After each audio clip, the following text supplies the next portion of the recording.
Michael Fields, kind enough to join us from Colorado Rising Action. How you doing, Michael?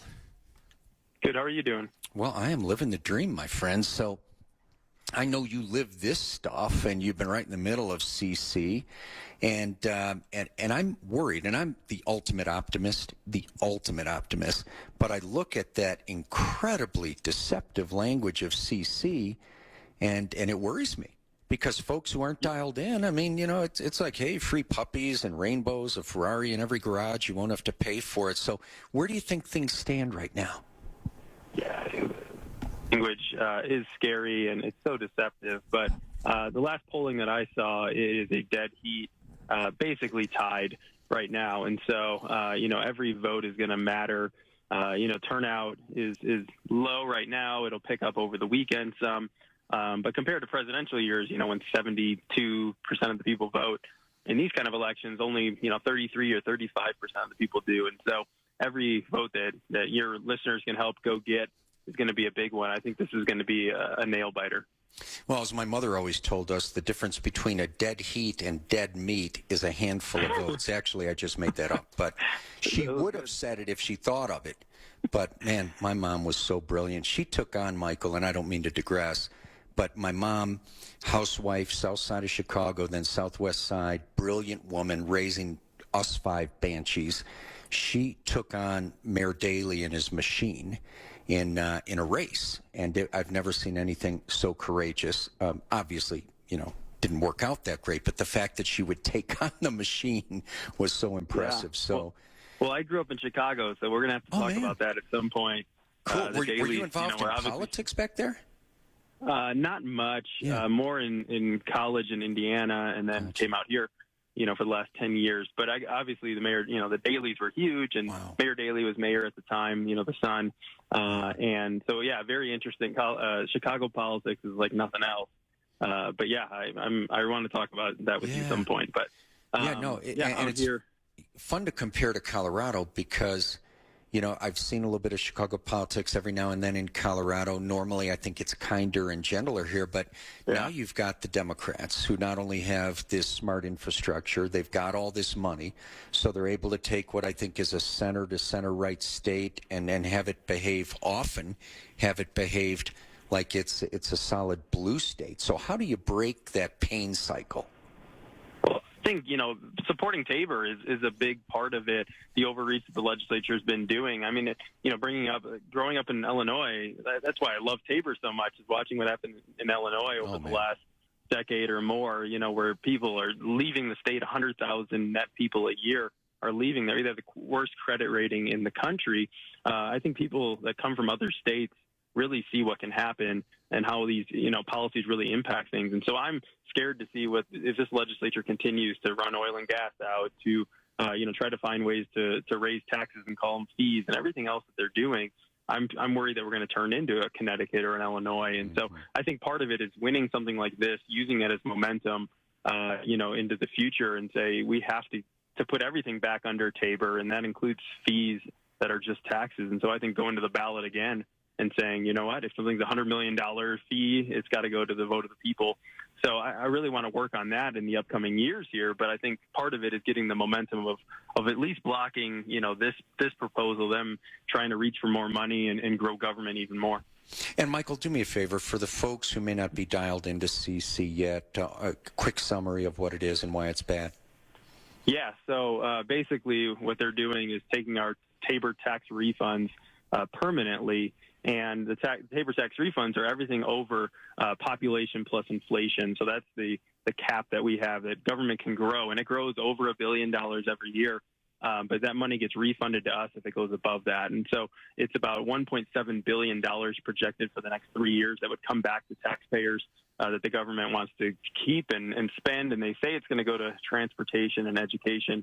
But they can use that money wherever they want. And if you remember back to Ref C, they used it in other places and moved that money around. And so we just don't trust them and, don't want to. They have enough money. They need to prioritize roads. They need to prioritize, education and localities need to make sure teachers are getting paid well with the money they have. So I think the big thing is just knowing that this is a blank check and that it's permanent. There's no sunset on it. that people should reject it. Yeah, no, it's that P word. It's permanent, and that's the thing. And that's what turned the Denver Post against it, right? Yeah, that's right. They said it was fatally flawed. It was a good, pickup that the Denver Post, even, who's no fan of Tabor, Yeah. but said this is a bad plan, and they thought it would go to pet projects, and they didn't like that it was permanent. So I'm hoping that, even though the ballot language is so bad for us, if people look into it, if they read about it, I think we could pull it off. So I'm hoping, that the people get out there and have these conversations this weekend and all the way till Tuesday to encourage people to vote. Yeah, and I don't mean to beat a dead horse, but how in the world do you get away with ballot language that starts without raising taxes when it absolutely raises taxes? I mean, in the purest sense, it's money of yours that the government is going to get to keep that would otherwise come back to you. That's right. It's not magic that they're going to spend money on stuff. It's coming out of our pockets.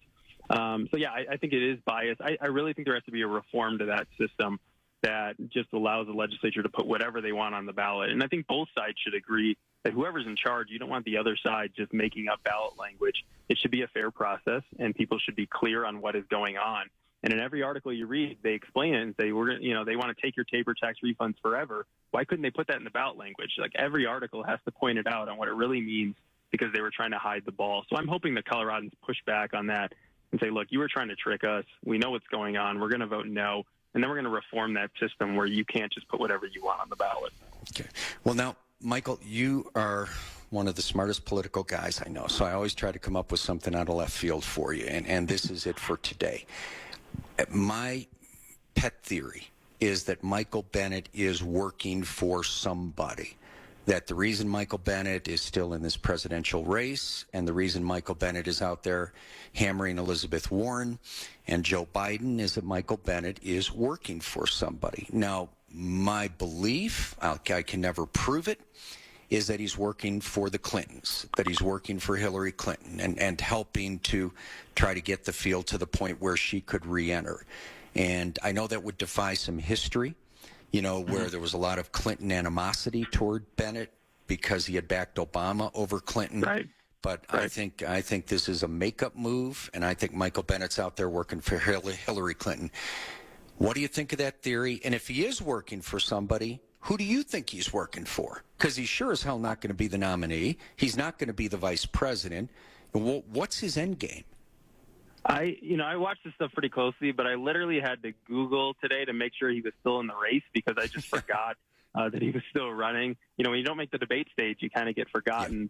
Yeah. But I think it's a good theory that he could be, working for somebody, or trying to has some deal set up that he could be, Department of Education. If they win, it could be Biden. I mean, Biden could say, hey, Michael, I'll put you in that position.